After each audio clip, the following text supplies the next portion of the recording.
Bodegas Fernando Castro. Bodegas familiares desde 1850.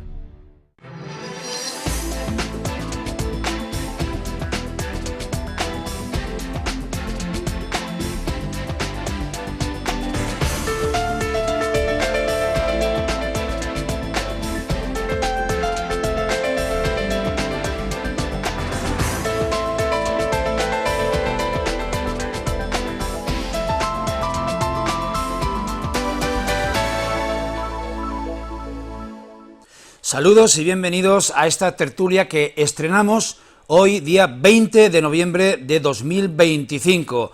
Estamos pues en el 50 aniversario del fallecimiento del dictador general Francisco Franco, una fecha que supuso un punto de inflexión importantísimo en la historia del siglo XX en nuestro país y el punto de partida hacia un periodo de transición que ha dado lugar al periodo de mayor estabilidad institucional en nuestro Estado, a un periodo marcado por la democracia nunca antes conocido en la historia de España.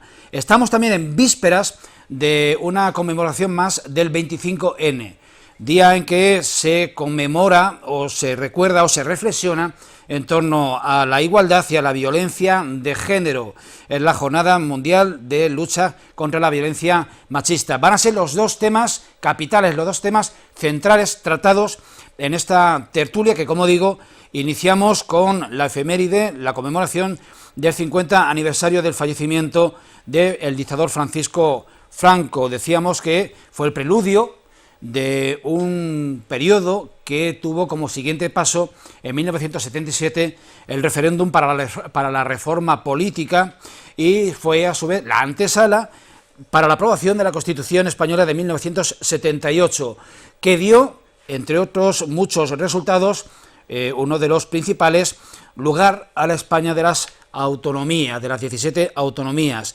En este largo periodo hemos asistido a 14 legislaturas nacionales, no todas de 4 años, y en ellas se han sucedido 6 presidentes del gobierno.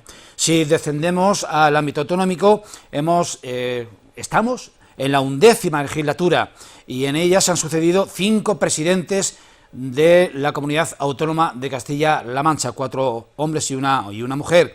Y en nuestro ámbito más próximo, más cercano, en Valdepeñas, estamos en la 12ª legislatura municipal, en la que se han sucedido 5 alcaldes.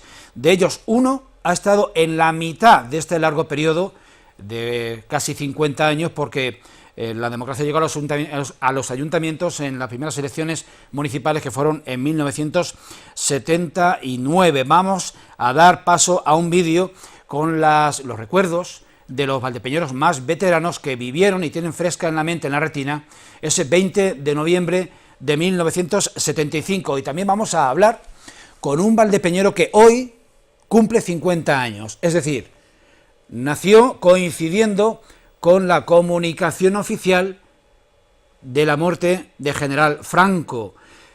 Saben ustedes, los más veteranos, que se ha especulado mucho con que ya llevase tiempo fallecido y que fue entonces cuando se comunicó.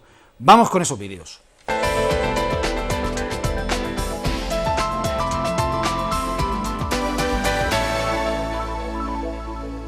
Este jueves 20 de noviembre se conmemoran 50 años de la muerte del general Francisco Franco, una efeméride que supuso el origen de la actual democracia en España. Por eso Televaldepeñas sale hoy a la calle para saber cómo vivieron los valdepeñeros aquel momento de nuestra historia. Fue un día como otro y poco más. Yo estaba trabajando porque estaba echando horas y me lo dijeron, dice, ¿se ha muerto Franco? Digo, pues nada, que el Señor lo recoja su alma y ya está. Y la muerte de Franco fue una alegría para este pueblo, para el pueblo español. Pues estaba yo haciendo la mili, o sea que... Los maestros antaño nos sacaban al patio a cantar el cara al sol con el brazo estirado. Porque mis padres decían que no se vivía mal, pero tampoco se vivía bien. Fue un día pues como los demás, incluso un poco alegre, porque ya el que más y el que menos pues ya se alegró de no tener un dictador. Era un silencio tácito pero en todos los hogares. Y no valoramos que hemos estado sometidos bajo la bota de un dictador muchos años. Había unas normas muy estrictas y con nada que hacían así las personas, enseguida se los llevaban al cuartel de la Guardia Civil a pegarles una paliza por cualquier cosa, es que les pegaban.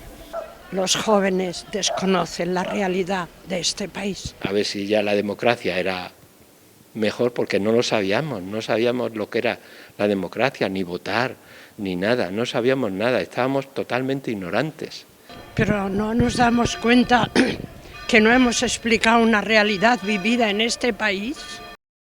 Cuando vuelvo a cumplir años me vuelven a recordar cómo fue aquel día, porque claro, fue un momento histórico, y entonces recuerdan siempre que estaban con la incertidumbre, aunque bien es cierto que he preguntado en más de una ocasión si había miedo, no sabían muy bien lo que tenían, pero realmente no había tanta información como hay en la actualidad. Aquella noche pues mi madre se pone de parto, van al hospital, según me cuenta ella aguanta hasta el último momento porque ya era el segundo, ya no era madre primeriza, y mi padre es el momento en el que dice que está pendiente de la televisión.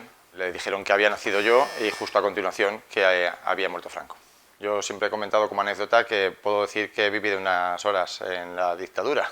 Tengo la suerte además de ser maestro, como creo que muchos sabrán, y entonces en mis alumnos he ido comprobando como con el paso de los años, poco a poco han ido pues salvándose esas rencillas, aunque recientemente he oído que hay algunas encuestas en las que se dice que algunas personas jóvenes desconocedoras, yo creo, de lo que es en sí la dictadura, dicen que les gustaría volver a ella. Yo creo que obviamente una de las ventajas que hay es precisamente que hay ese desconocimiento. Creo que por fin estamos superando aquella etapa, pero siempre y cuando creo que lo mejor es no olvidarla, porque si se olvida se puede volver atrás. Yo empecé a trabajar con educación permanente de adultos. Mis alumnos, la mayoría eran mayores que yo. Cuando hablaba de García Lorca, pues es que ese año tenía varios guardias civiles y varios policías. Y me acuerdo que se me ocurre leer el poema de García Lorca, donde habla de la Guardia Civil. Y claro, todavía estaba la cosa, me quedé así mirando, pues no pasa nada, ni nadie dijo nada.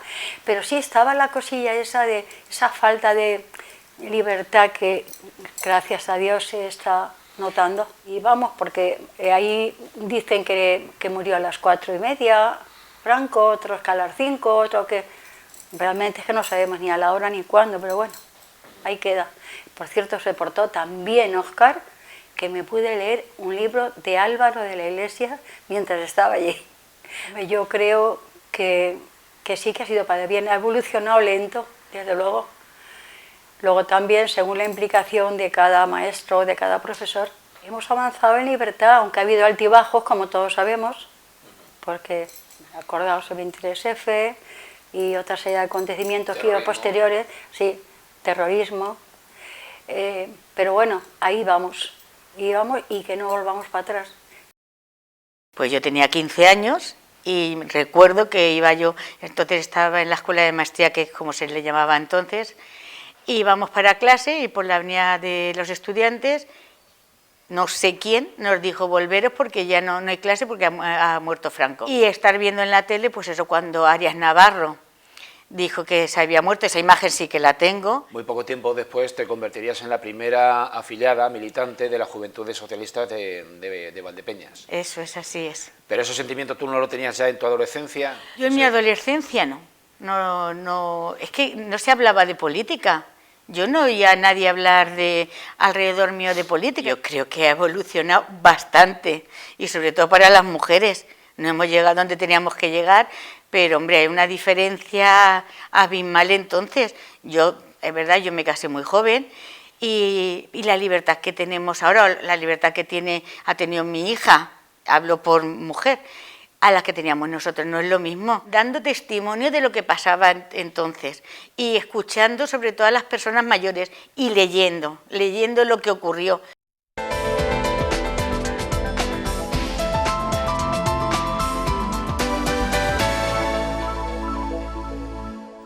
Y nos acompañan hoy en esta mesa, de momento, nuestros colaboradores Vicente Salas. ¿Qué tal, Vicente? Buenas tardes. Buenas tardes. Y Aurora Gómez Campos. ¿Qué tal? Hola, buenas tardes. Vicente, en primer lugar, bueno, para abrir boca, para ir calentando, ¿qué recuerdas de esa jornada del 20 de noviembre de 1975? ¿Qué datos se te han quedado impresos imborrables? Bueno, yo acababa de cumplir, hacía unos días, los 19 años, es decir, era esa la fecha donde Franco muere, y estaba trabajando en la entonces empresa comercial Albert.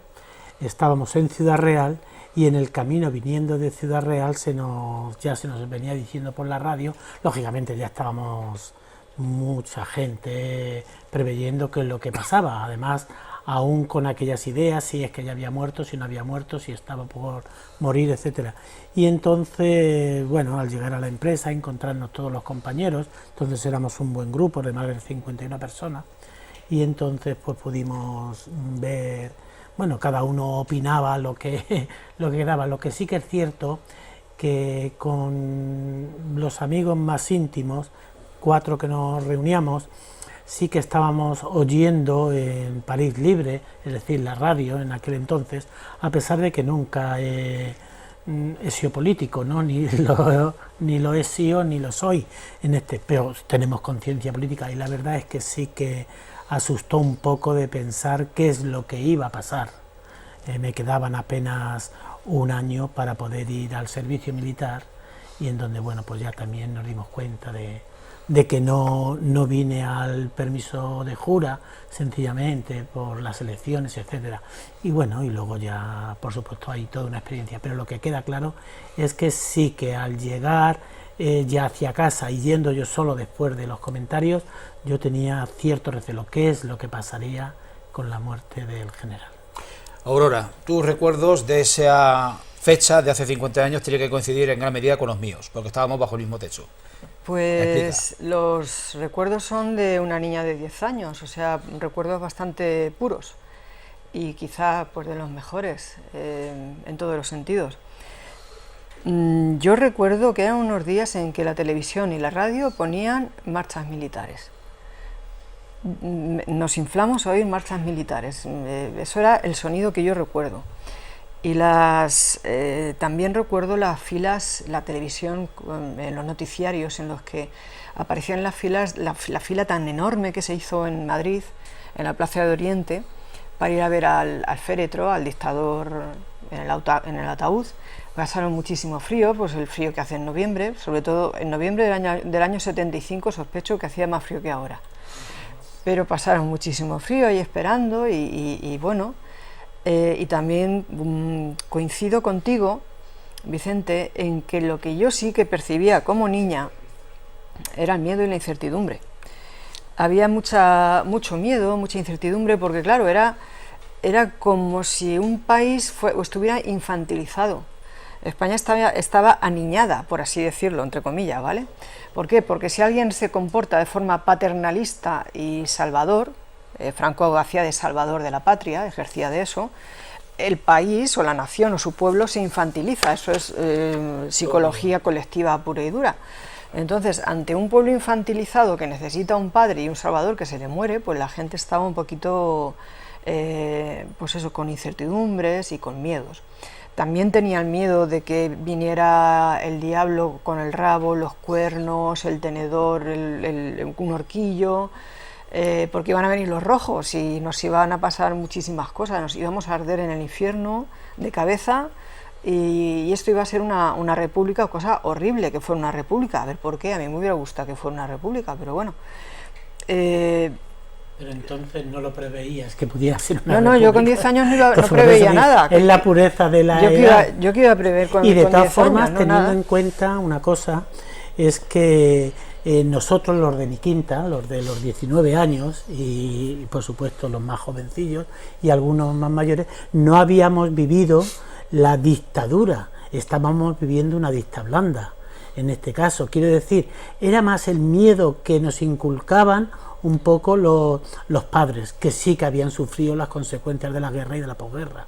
En ese caso, sin ser en mi casa nadie político, pero sí que sobre todo mi madre, que era mucho más expresiva, decía ¿y qué va a ser ahora? Y con lo que hemos sufrido, etcétera, etcétera, en este caso. Pero ya digo que no habíamos vivido o no estábamos viviendo la dictadura que realmente se vivió en los años 40 y 50, eso no cabe la menor duda.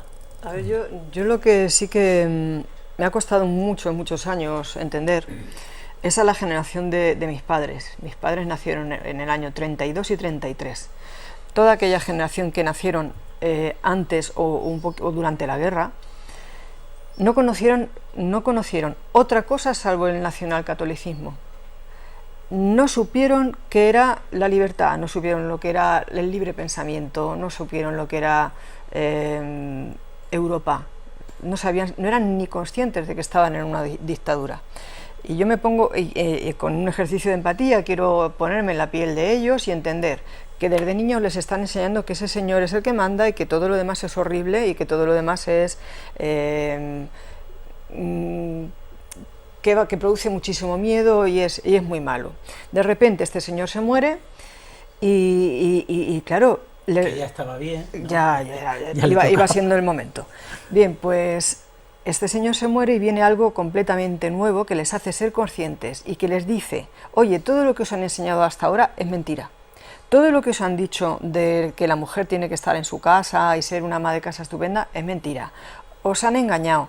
La historia que os han contado es mentira. Los libros de historia que os han narrado son mentira. O sea, ser capaces de asimilar, yo digo, la generación aquella, nacida en los años 30, incluso 40, ser capaces de asimilar aquella infancia en la que fueron engañados debió ser muy complicado, muy complicado. Pero mira, imagínate, Aurora, Julián, quiero decir, en 32 y 33, y con cierto nivel cultural. Obviamente, quiero decir que hubiese un desconocimiento de todo eso, pero mis padres, es decir, un agricultor, donde mi madre no ha trabajado nunca fuera de la casa, obviamente en la casa, de los años 14 y 15, quiero decir que sí que habían conocido otros aspectos y ahora pues sí que le daba realmente miedo en el cambio, porque habían notado lógicamente la Segunda República, no sé lo que gastaran, porque ya digo que no, políticamente no estaban avanzados en ese sentido, pero ahora sí que estaban. Entonces eso sí que lo comunicaba. Lo único que yo conocía del tema político, que es donde aquella frase se dejaba mucho oír, la política es el arte de gobernar un pueblo, y luego eso ya no sé, como ahora se trata tanto los bulos, no sé si era un bulo en ese sentido,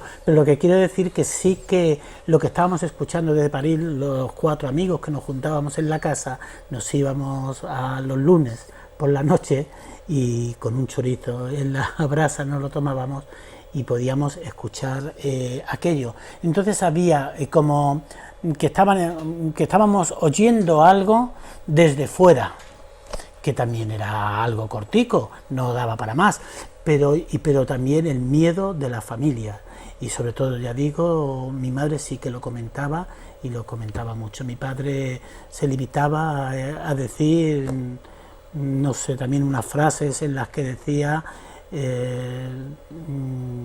no recuerdo ahora mismo, que los pobres, lógicamente, al final lo que tienen que hacer es trabajar, algo así que termina, y los que se comen la mierda siempre son los mismos, ¿no? En ese caso, por lo tanto, ese era el comentario de mi padre, pero de mi madre sí, y entonces sí que tuve miedo, y al salir hacia el servicio militar, que fue casi inmediatamente porque me fui voluntario. Uy, qué valor. No, voluntario sencillamente porque iba a estudiar teología, en este caso luego se quedó en aquello, pero me fui mucho más joven. ¿No te alistaste en la Legión? Tuve la oportunidad que no, porque estuve en regulares 2, por bueno, lo tanto, pues entonces casi, en Melilla, pero por lo tanto allí llegaron los Lejías y entonces nos invitaron a tantos, muchos de Valdepeñas, de los que estábamos allí, se fueron a la Legión, nunca más los vi, hasta que nos vimos aquí de nuevo, y dice, bueno, déjalo, vamos a olvidarnos, pero quiero decir que entonces sí que ya entraba un poco más la conciencia política en esa aspecto. Y más allá del recuerdo concreto de esa fecha, en el cual hay que apelar a la memoria de gente ya veterana, en nuestra población y de repasar un poco el momento sociológico de los años precedentes, del periodo que quedaba atrás y que había que superar, eso sí era resiliencia, aquello sí que lo era. Pues toca la gran pregunta y es pediros que analicéis someramente, brevemente, cuál ha sido la evolución de nuestro país en los últimos 50 años, que ya desde mi punto de vista ya se me antoja prever que tanto sociológicamente como tecnológicamente como culturalmente se ha avanzado más en los 50 años pasados que en los 500 anteriores. No sé si lo compartís. A ver, claro, sí. Es cierto que España ha evolucionado muchísimo y es cierto que hay económicamente el bienestar, el estado del bienestar, porque como has dicho en la introducción, en 1978 se aprobó la Constitución, en la que la primera palabra que dice la Constitución de nuestro Estado es: España es un Estado social. Eso significa que un Estado social es un Estado con prestaciones, con servicios, o sea, el estado del bienestar. Luego, entonces, gracias a eso podemos tener paro, podemos tener seguridad social, podemos tener prestaciones sanitarias, bueno, ahora cada vez menos. Prestaciones sanitarias, la educación es gratis, bueno, eso significa Estado social. Todo con matices. Todo con matices, pero hemos empezado a tenerlo, hemos empezado a tenerlo y a estar, por lo menos es la primera palabra que la Constitución dice de España. España es un Estado social, eso dice, y por lo menos está en una norma.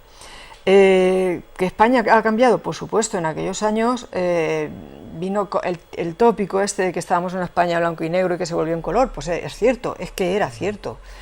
La gente empezó a vestir de colores, la música se revolucionó, hubo otro tipo de música, nos abrimos al exterior, la cultura europea y americana entró en España, éramos esponjas absorbiendo toda la cultura nueva. Podían entrar libros, se podían ver libros prohibidos, y claro, como somos las personas, no ya los españoles, las personas, pues ¿qué hicieron? Pues como niños, ¿qué hicieron los hombres? A ver gente desnuda. Había que ver gente desnuda, era el destape, empezó el cine del destape. ¿Qué tenían que hacer? Que si los pobres no habían visto nunca unas cosas, no habían visto nada, nunca. Las mujeres todavía nos quedaríamos muchísimo por esperar todavía para ver más cosas, pero ellos no, ellos enseguida se tiraron al barro, con el cine del destape. Y luego ya, pues después de esa transgresión y después de esa espuma, parece que se calmaron las cosas en los años 90, y se apaciguaron los ánimos y empezamos a hacer otro tipo de cultura menos escandalosa y quizá también más transgresora, porque empezaron a hacerse películas con violencia expresa, y que bueno, era otro tipo de cultura. Sí que hemos cambiado mucho, pero yo ahora mismo, y sin ser agorera, me temo que a los 50 años estemos volviendo al punto de partida, porque cuando el bipartidismo falla, los extremos ganan. Ayer leía, cuando comentaste de que este sería un tema, además es obvio, el 50 aniversario es una fecha muy llamativa, y leía en el Times de Londres, ponía una fotografía escrita de lo que es España. Dice, es que España no era nada y lo es todo. Quiero decir que hoy está a la altura de cualquiera de los países de Europa. De hecho, hasta diríamos con orgullo de que podemos estar entre los primeros de Europa, porque hay algunos obviamente que están mucho más atrasados en este sentido. Pero por lo tanto creo que no solo es la opinión que nosotros tengamos, que lo es, porque cada uno tiene su propia experiencia, cada uno tiene su propio bagaje al respecto y de lo que ha ido en estos 50 años, pero desde luego también lo que otros dicen también de nosotros y lo ven desde ese aspecto crítico, es decir, de que España hoy tiene recursos, cosas que, bueno, pues con el dictador lo dice una persona de derecho, es que no teníamos nada en un aspecto social, no se valoraba, era solo un grupo. Bueno, y le duela a quien le duela, y se puede pensar en esto, pero de todas formas lo que sí que es cierto es que había un cambio brutal, eso no cabe la menor duda, y eso es notorio y público, desde luego no solo a nosotros, sino también de cara al exterior. Bueno, más puntos de abordaje de esta temática. Los políticos de 1975 fueron capaces de sentarse después de 40 años matándose, o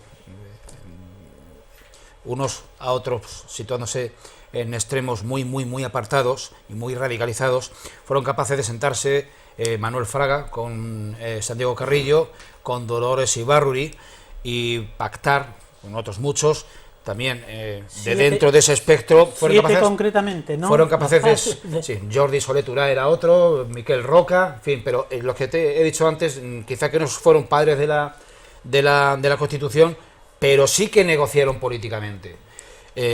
Fraga con Carrillo. Es decir, esa capacidad de entendimiento, esa necesidad de entendimiento, superando a la persona que estamos viendo, Arias Navarro, que fue el presidente del gobierno durante el tiempo en que Franco estaba, digamos, inhabilitado para poder ejercer como tal. Como digo, se sentaron y acordaron y pactaron una norma de 169 artículos y 8 o 9 capítulos que son la Constitución. Eso hoy es radicalmente imposible, como se dice en probabilidad, en estadística, manifiestamente imposible que haya un acuerdo entre izquierdas y derechas, que Podemos y Vox puedan ponerse de acuerdo en el Parlamento de la Nación. En algunos ayuntamientos han estado cerca. Es, como digo, materialmente imposible. Más cuestiones. El fenómeno o el lastre que durante todo este tiempo, casi todo este tiempo, se ha venido arrastrando de lucha contra un terrorismo atroz. Y una cuestión más a dilucidar.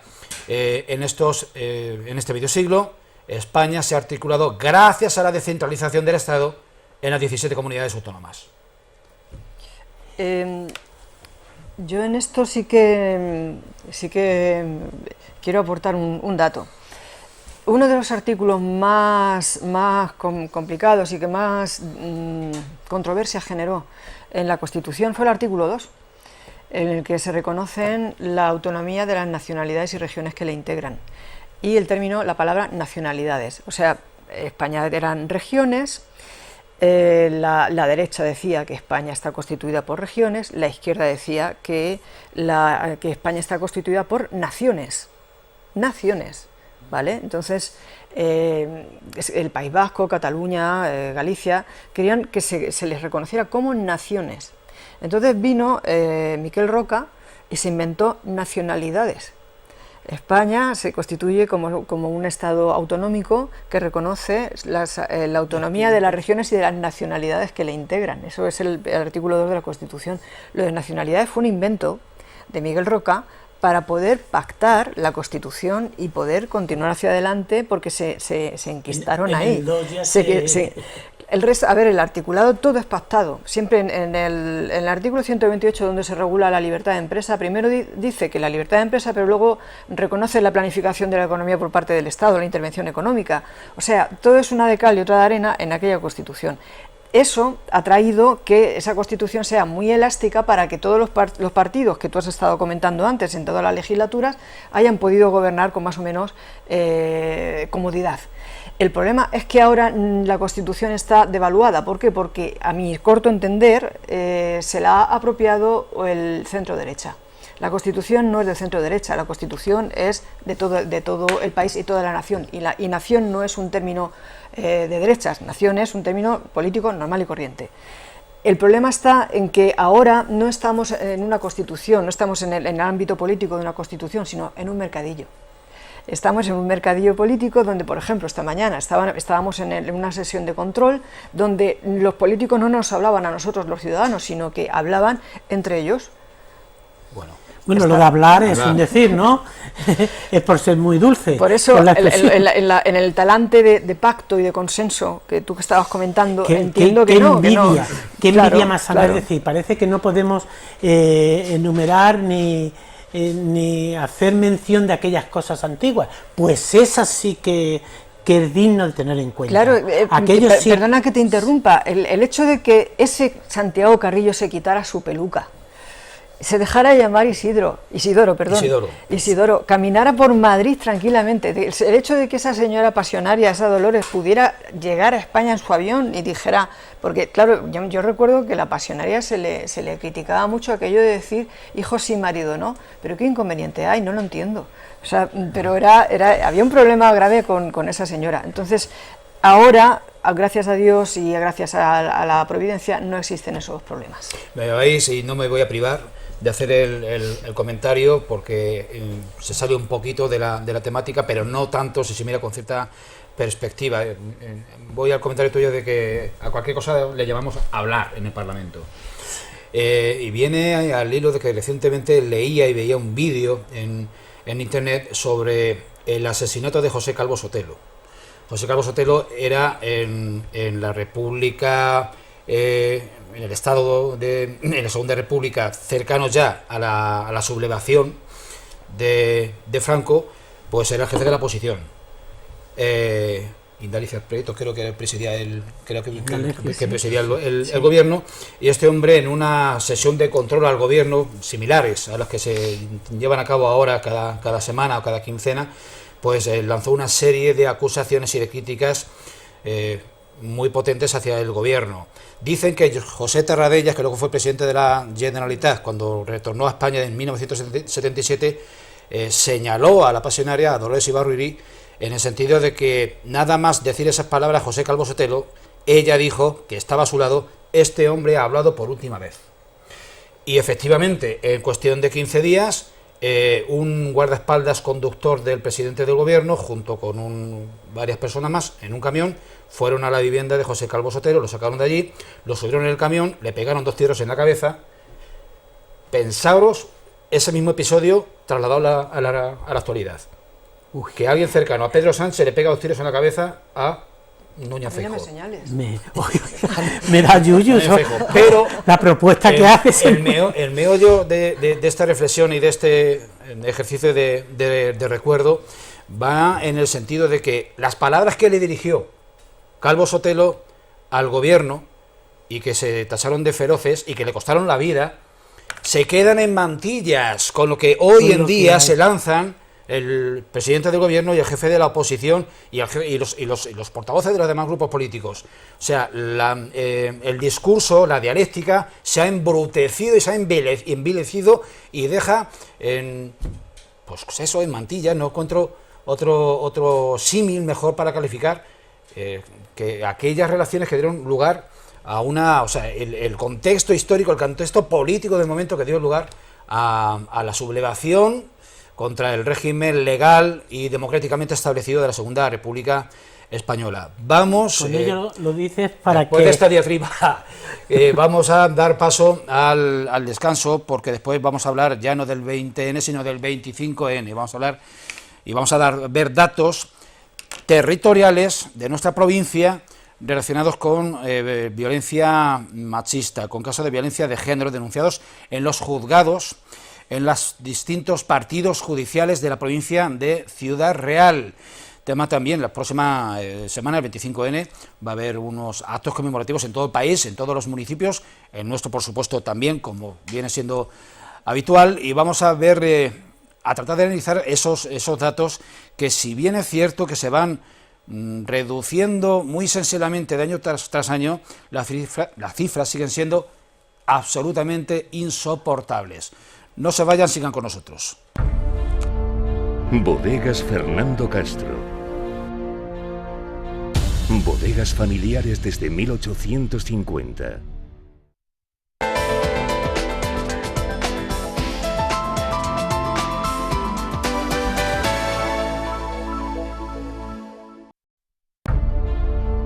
Bodegas Fernando Castro.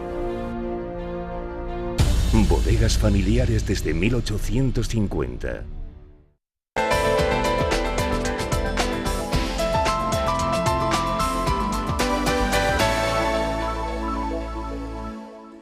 Les anunciaba antes de ir a los anuncios que íbamos a hablar del 25N y de datos actualizados de nuestra provincia de Ciudad Real relacionados con denuncias y violencia machista, y también de los casos, de la evolución de los casos de víctimas mortales, y en ese contexto a nivel nacional. Pero antes nos van a permitir que durante 2 minutos no hable con el tertuliano de Televaldepeñas, sino con el presidente de la Asociación de Familiares de Personas Enfermas de Alzheimer y otras demencias, AFA Valdepeñas.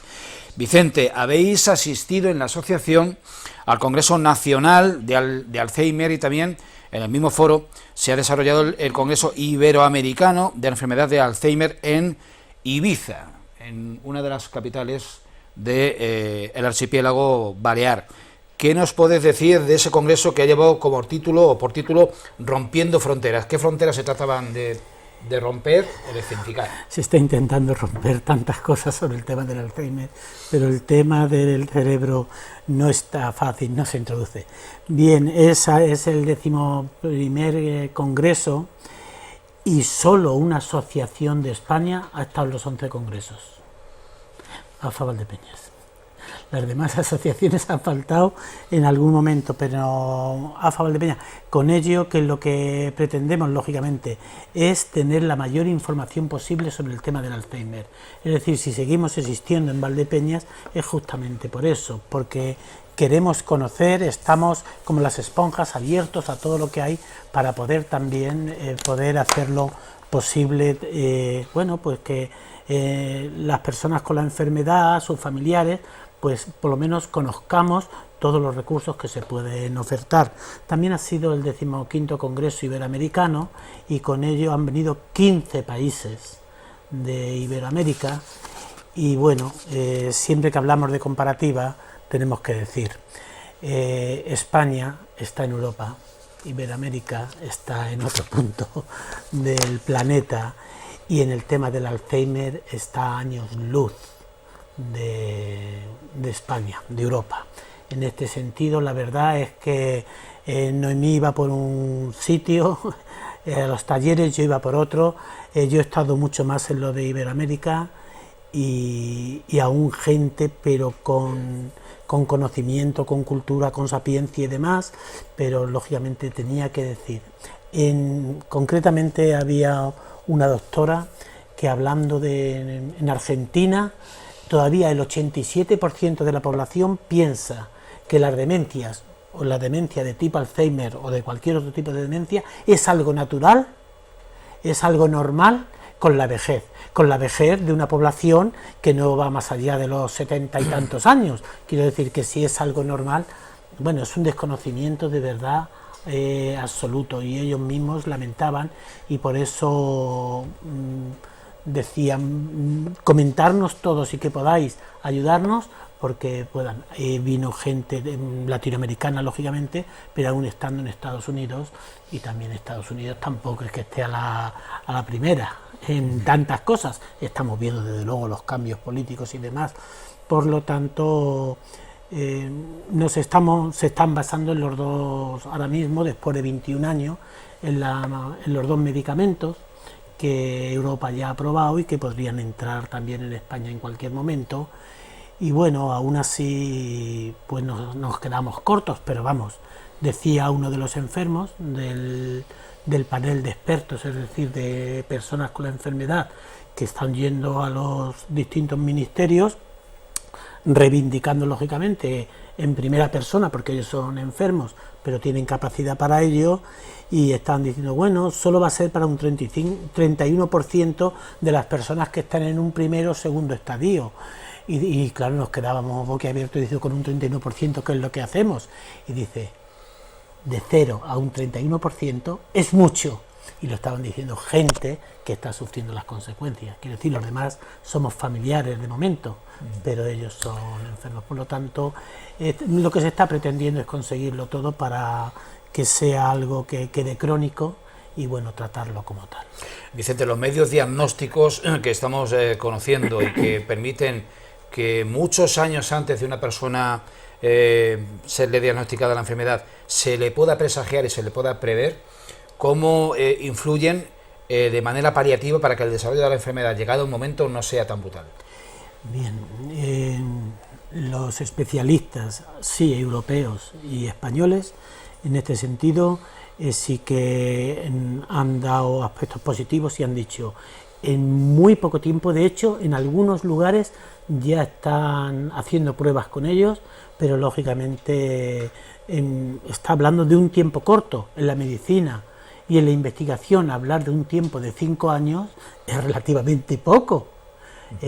Por lo tanto, sí, la verdad es que venimos contentos de que la previsión de que ya no es necesario, no va a ser necesario la punción lumbar, que suena a mí solo con decírmelo se me abren las carnes, ¿sabes? Un escalofrío de abajo arriba. Sí. Pero en este caso va a ser en un laboratorio, es decir, con algo muy sencillito, en donde sí que vamos a tener posibilidades. Y ya digo, estamos hablando de un tiempo relativamente muy corto y eso sí que trae alegría. Aparte, perdón, de Ibiza, de que hemos pasado más frío que en Rusia, ¿eh? ¿En Ibiza? En Ibiza. Creíamos, íbamos sin abrigo, porque bueno, como vas a Ibiza, verás que bien lo vas a montar. También bueno, hay invierno. También hay invierno.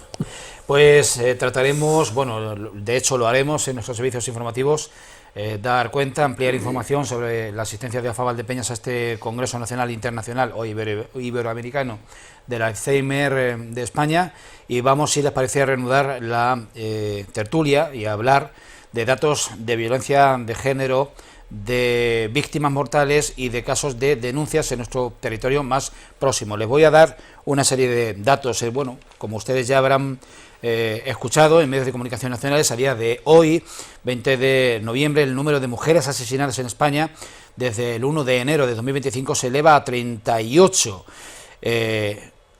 2024, quedan todavía 6 semanas para agotar este año 2025, pero en 2024 concluyó con 48, 10 más de lo que van hasta ahora, que era un 17% menos que en el precedente año 2023. Desde que existe este registro de víctimas mortales de violencia machista, en España han muerto 1.333 mujeres a manos de sus parejas o exparejas. Los juzgados de la provincia de Ciudad Real tramitaron 501 demandas entre abril y junio de este año, en el segundo trimestre. Una media de más de 5 al día, lo que supone un incremento del 15% en relación con el mismo periodo de 2024. Casi 9 puntos más que a nivel regional, un 6,2%. Estos son datos del Observatorio contra la Violencia Doméstica y de Género, publicados por el Consejo General del Poder Judicial, que también anota un repunte en el número de víctimas que pasa de 411 a 474, un repunte importante. El 72% de las denuncias fueron, seguimos hablando en clave provincial, presentadas por las víctimas, 381 tras un atestado policial y ninguna directamente en los juzgados.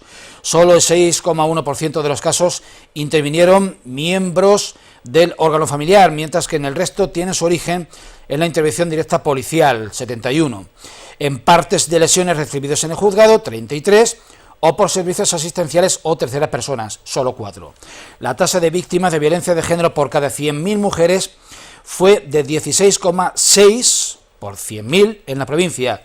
Se situó por encima de la media nacional, que es de 14,9 por 100.000, y por debajo de la española, que es del 19,2 por 100.000, donde Canarias, Baleares y la Comunidad Valenciana presentan los peores datos.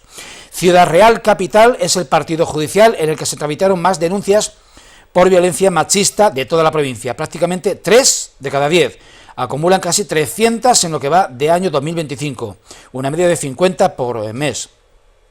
Le siguen los juzgados de Puerto Llano con 79 demandas, Tomelloso con 60 y Alcázar de San Juan con 51.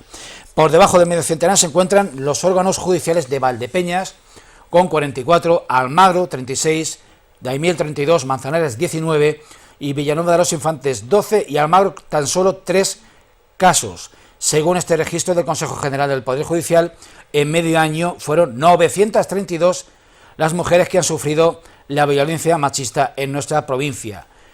Tras la información, pues el análisis y el debate. Este es un fenómeno en alza, existe una evolución a peor de la violencia machista en nuestro país, en nuestra cultura occidental o simplemente es un asunto en torno al cual hay más denuncia, más conocimiento, más divulgación y más sensibilidad social? A ver, yo creo que las denuncias han aumentado porque la gente denuncia más, porque es más consciente de que está mal maltratar a una mujer. Sobre los datos, a mí me gusta tratar la cifra de otra manera. Has dicho que, no recuerdo bien la cifra, que desde que hay registros han muerto en España 1.333 mujeres. Sí. Pero es que yo quiero mirarlo desde otro punto de vista. No es que ellas se han muerto porque se han muerto, no. Es que ha habido 1.333 hombres que las han matado. Entonces, frente al negacionismo de la violencia de género, entiendo que habría que decir, mira, cuando haya 1.333 mujeres que maten a otros 1.333 hombres, entonces hablaremos de que no hay violencia machista. Pero resulta que sí, que ha habido 1.333 hombres que han matado a esas señoras. Luego entonces, si la mayoría son hombres, es machista, porque es por un motivo de poder. El hombre mata no por amor, sino por poder. No es amor, es poder. Que si estamos que se ha evolucionado, a ver, entiendo que sí, que la gente ahora ya no se guarda en casa los trapos sucios, la gente dice, oye, no me tienes que pegar, no tienes que coaccionarme, ni amenazarme, ni gritarme, ni escupirme, etcétera, etcétera. Yo descubrí la violencia de género, por desgracia, cuando estuve ejerciendo la abogacía. Cuando salió la ley orgánica contra la violencia de género y de igualdad entre mujeres y hombres, me parecía que conculcaba el principio de igualdad de los hombres y las mujeres.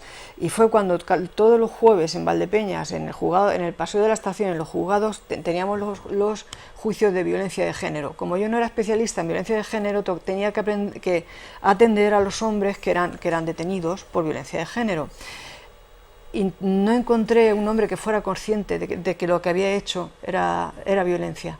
Por ejemplo, cuando yo llegaba a comisaría me decían, no la he tocado. No la he tocado. Entonces, ¿qué ha hecho usted? Pues nada, no la he dejado dormir, le había puesto un puñal en los riñones y como te duermas te mato. Pero no la había tocado, ¿eh? No la he pegado. Otro, ¿qué has hecho? Pues le he escupido en el plato y he tirado el plato contra la pared. Otro, ¿qué has hecho? Pues mira, no tengo para comer, mis hijos no comen. Cuando me devuelven al niño, a un niño de 2 años, estaba escrito con mercromina en la espalda, guarra, lávalo. No la ha tocado. Estas cosas ocurrían, estas cosas se ven, y eso es violencia de un hombre hacia una mujer. Entonces, se trata de que el problema es que ni hombres e incluso mujeres no somos conscientes de hasta dónde llega el machismo. Hay una campaña que creo que se circunscribe a la Junta de Andalucía que me está pareciendo muy interesante, donde una pareja, un hombre y una mujer escenifican una escena de violencia de género sin llegar a la violencia física, pero sí que se escenifican discusiones fuertes donde hay un afán de sometimiento de uno sobre el otro, pero se invierte. Es la mujer la que perpetra la violencia, la que ejerce la violencia contra el hombre. Y en un momento de la escenificación, miran a cámara, dicen, ¿a que esto no es normal? Pues al revés, tampoco. Algo así, ese tipo de mensajes claros, nítidos, diáfanos, debieran de prodigarse más y no solo en la cercanía del 25N. Por supuesto, cuando son los días claves en esto y en tantas cosas, parece que se inciden mucho y tenemos que llegar a un 25N para darnos cuenta de toda esta serie de detalles. Es cierto que los datos cada vez son menores en lo que es en las muertes. Pero en este caso nos damos cuenta también en los otros datos que apenas conocemos o que no lo sabemos si no se trata en un medio como este, de que se pueda decir, es que es muchísimo. Ojo al dato, 501 demandas en un solo trimestre en la provincia y 474 víctimas. Eso quiere decir que algunas denuncian más de una vez. Claro. Obviamente. Y también se quedan incógnitas las que no denuncian nunca. Claro. Sobre eso quiero decir que en la tercera edad hay mucha violencia de género, pero que nunca, es un iceberg que no, o sea, eso no se va a ver, porque en la tercera edad generalmente las mujeres no van a denunciar nunca por su educación. Hay una cosa que quiero, a propósito de que se repite la violencia. Es un comentario muy común que se oye mucho decir, bueno, ¿y ella por qué lo consiente? Es que ella es tonta o ella tiene poco carácter porque consiente que la maltraten. A ver, cuando una mujer conoce a un hombre, no le pega un guantazo de buenas a primeras. Al principio es encantador, es un encanto. La violencia es una escalera que se sube poco a poco o que se baja poco a poco. Primero es un grito, luego luego un empujón, luego tal, hasta que llega la violencia física. La psíquica es mucho más eficaz. El buen maltratador no necesita pegar. A colación de esto quiero brevemente exponer cómo se produce el maltrato. Es una rana, que eso seguramente lo han oído muchos espectadores, es el ejemplo de la rana que se mete en agua templada. Al principio está muy a gusto y poco a poco se va subiendo la temperatura hasta que la rana, sin darse cuenta, muere hervida. O sea, la violencia de género va subiendo gradito a gradito. De buenas a primeras, una mujer no soporta una violencia de género si antes no se le ha calentado poco a poco y cocinado poco a poco su corazón y su cerebro. De todas formas es un progreso, vamos, es un retroceso en un sentido, desde luego, pero es un progreso en ese aspecto. Digamos que los números están bajando y ojalá que los jóvenes se percatasen de la situación, porque esto pudiéramos desde luego dejarlo a cero, de que no hubiese ninguna muerte. Es cierto que quizás los mayores, cuando nos hablan, nos dicen y nos comentan de que han sufrido a veces mucho maltrato, quizás no de esta forma que se deja notar ahora, pero lo que a mí realmente sí que me preocupa es cuando escucho de que los jóvenes no son capaces de entender lo que tú decías. Yo es que no he hecho nada, y siendo joven menos. Pero entonces, ¿en qué educación tenemos? ¿Qué moral tenemos? ¿Qué es lo que, a qué le estamos dando valor? Es decir, a que estoy haciendo lo que hicieron mis padres o lo que hicieron mis mayores y lo estoy haciendo yo.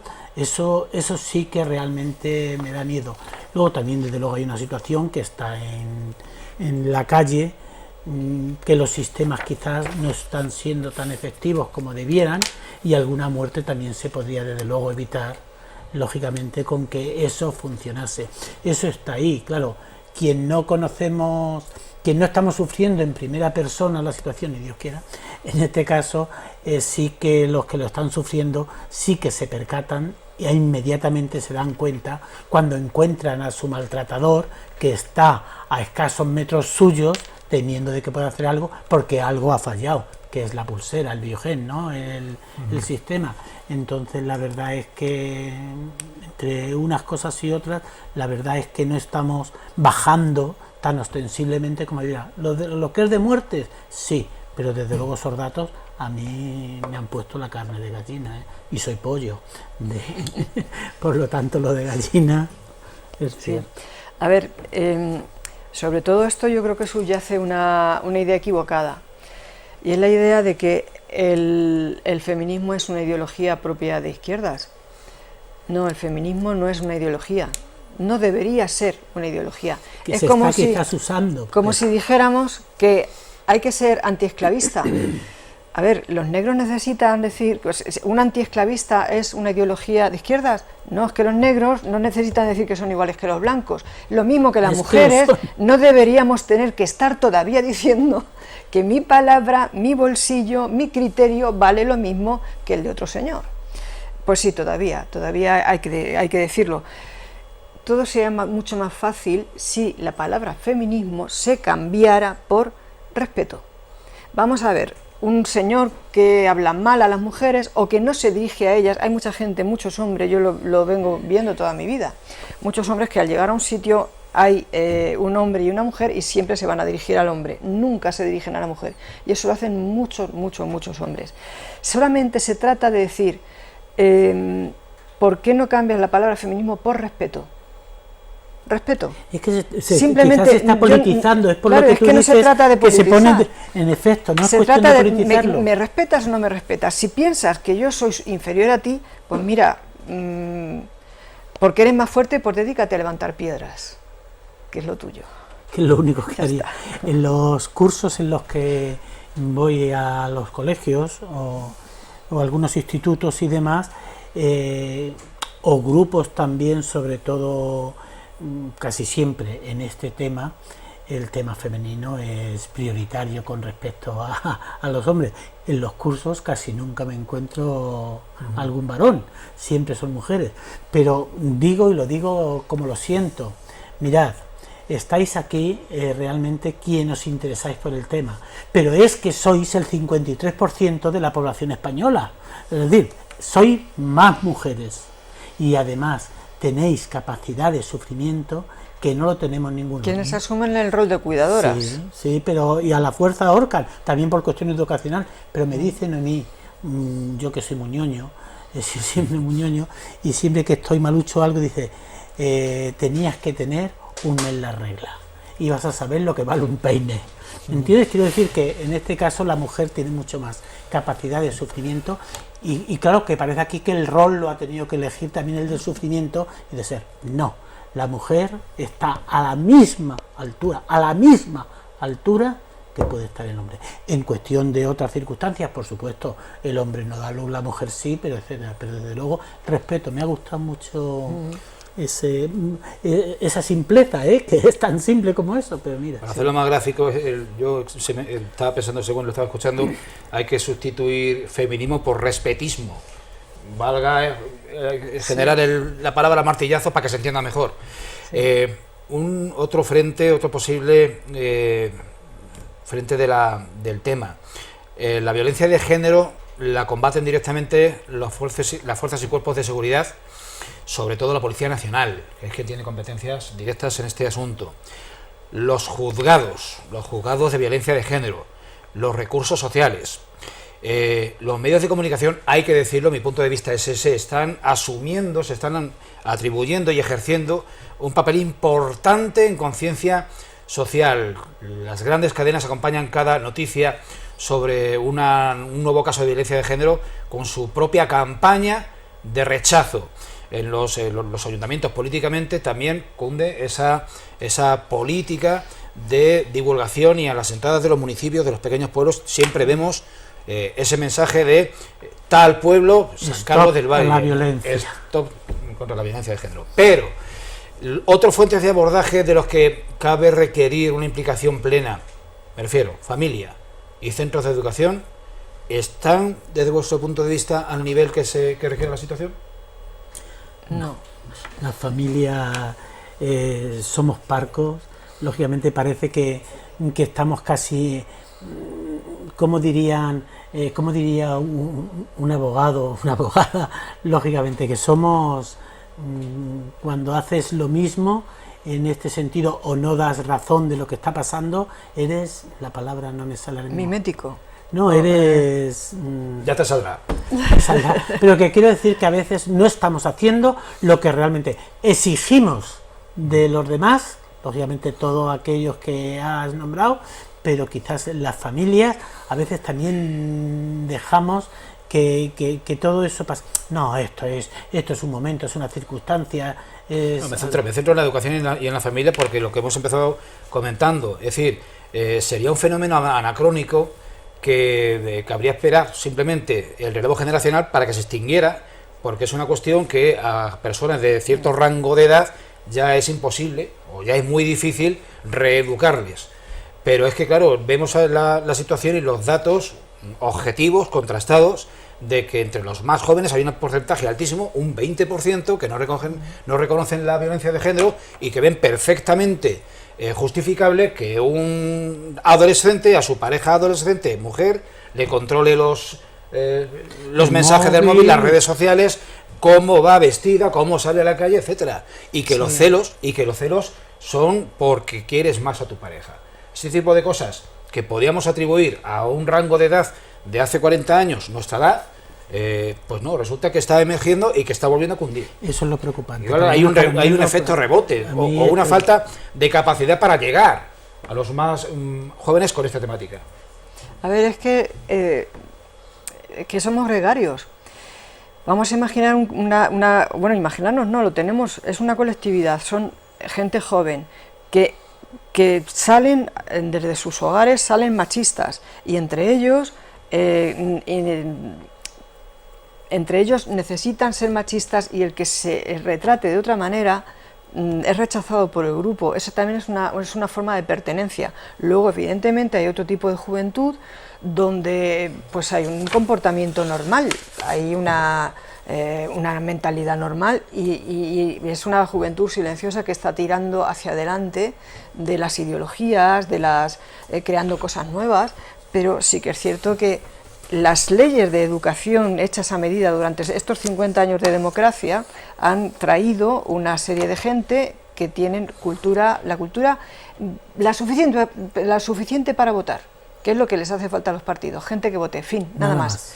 Eso, ahí. Todo eso, salvando el paréntesis de que hay gente joven que evidentemente son cultos, son educados y que pero justamente, perdón, Aurora, por lo que tú decías que somos gregarios, lógicamente en este aspecto, en el tiempo de la adolescencia, aquellos que no han sufrido en sus propias carnes, en su casa, no están viendo un maltrato a esto, y en cambio dentro de ese grupo se sienten parte justamente en la adolescencia para llegar a la juventud con estos datos. Perdona. A ver, en los hogares, el feminismo que hay actualmente en muchas ocasiones es un feminismo florero, es de puertas afuera, porque en los hogares sigue ocurriendo, es muy común que la gente asuma el rol propio de la mujer y el rol propio del hombre. ¿Por qué?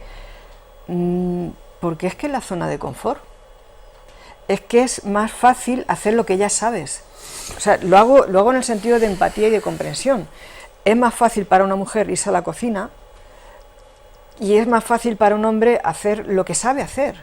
Entonces, cambiar toda esa inercia, hacen falta muchas leyes de educación, otros 50 años, pero con educación de verdad, para que la gente cambie. No se cambia hace tiempo oí que para que el hombre y la mujer realmente y conscientemente fueran iguales en España harían falta 500 años. Sí, pero con 50 años, es decir, serían 50 años. No tenemos países con una democracia asentada más que la nuestra y están en una dinámica similar, ¿me entiendes? Quiero decir que yo no sé lo que habría que pasar, pero pasar 50 años de educación en este sentido, no sé el cambio que podría tener, porque yo espero que no haya que pasar 50 años para llegar, pero no sé si ahí es el mal en la persona, porque realmente otros países también están sufriendo este aspecto, y no es una India, que digo la India por decir gente en donde los estratos sociales son lo que son, pero estamos hablando a lo mejor de un Estados Unidos en donde también... A ver, Vicente, imagínate que tú estás en un trono rodeado de odaliscas, con las mejores manjares y rodeado de muchísimo dinero. ¿Te vas a bajar?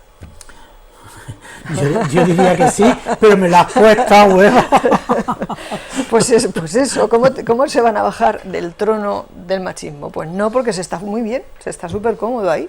Pues perdón, a mí la cocina me gusta mucho. Cuando viene gente, lo tenemos previsto de mí, yo digo, como yo soy más nervioso, cuando viene la gente, pues tú atiendes, y yo voy a la cocina y soy capaz de preparar el aperitivo y la comida, y ya está, y me siento menos hombre por eso.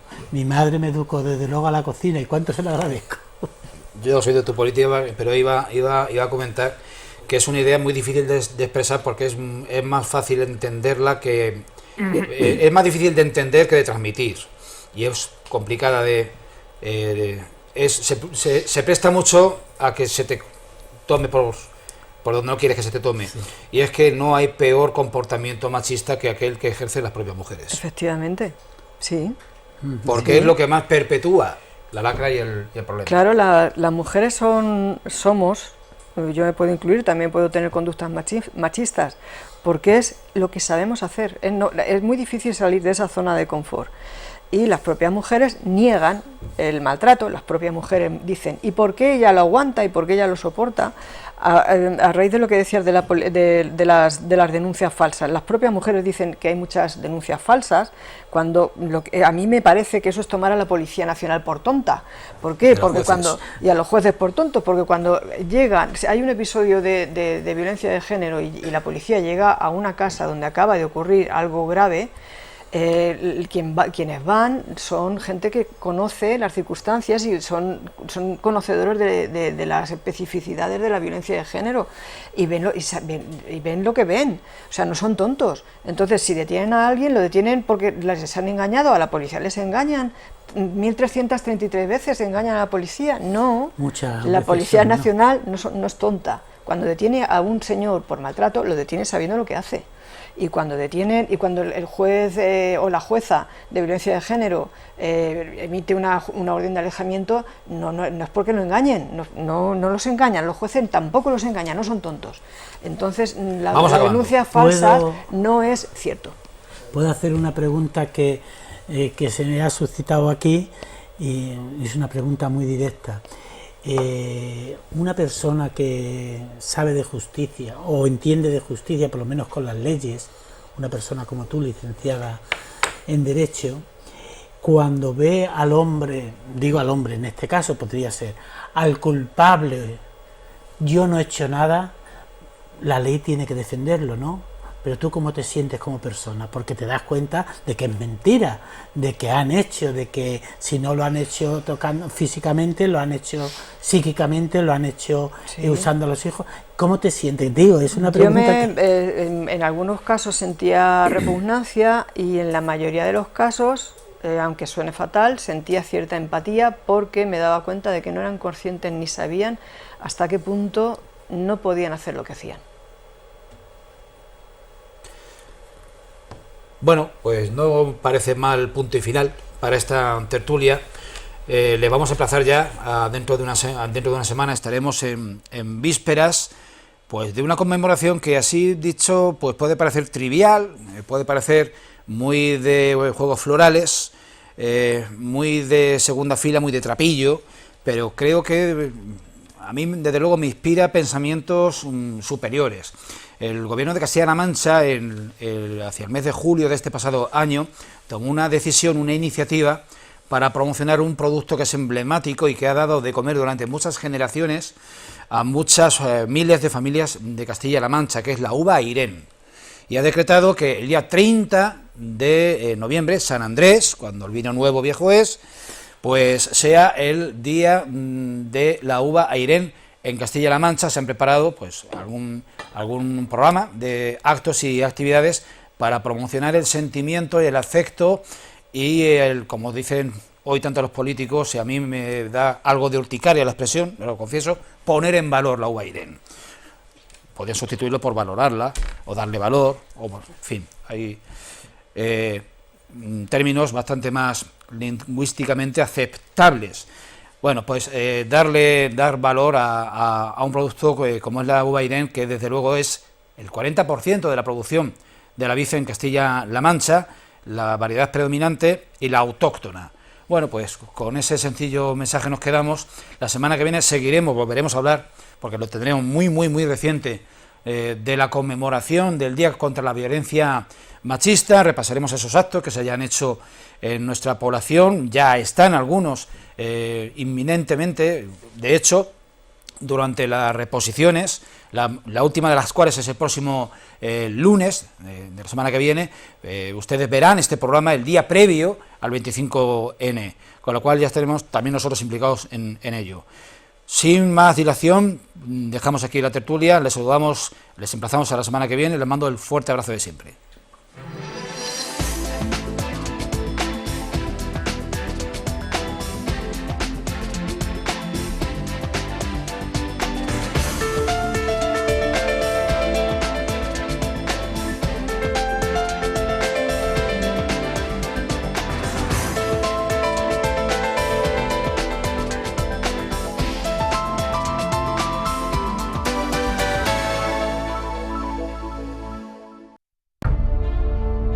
Bodegas Fernando Castro.